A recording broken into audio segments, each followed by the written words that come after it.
prevent people with no school business from getting onto school property. And I presume you're talking from kindergarten up through university, and might give us some specificity on how you prevent people from getting into our open and democratic schools.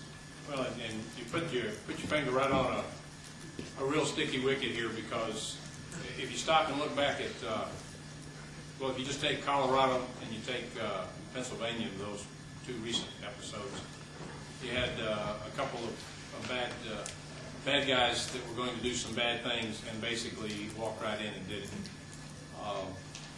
I don't have a good solution for that by any form or fashion, and you and I know locking down all the schools is not going to be the answer. There are some security things, and we've come a ways with that. We've got metal detectors now. We've got armed.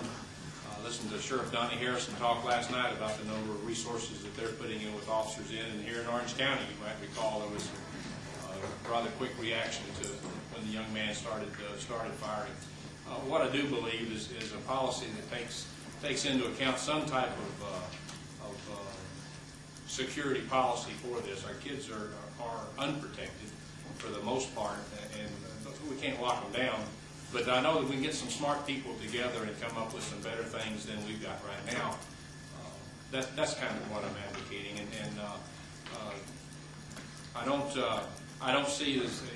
Your next Al-Qaeda attack's probably not going to go running off to North Durham High School, probably, but some simple things like locking some doors so that you can. You know, I went over to speak to some folks at another campus. We won't mention any names, but just the initials are Duke.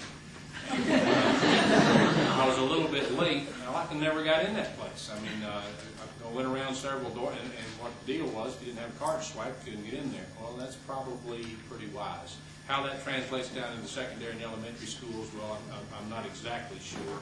But I know there's some smart people that can make our schools a little more secure.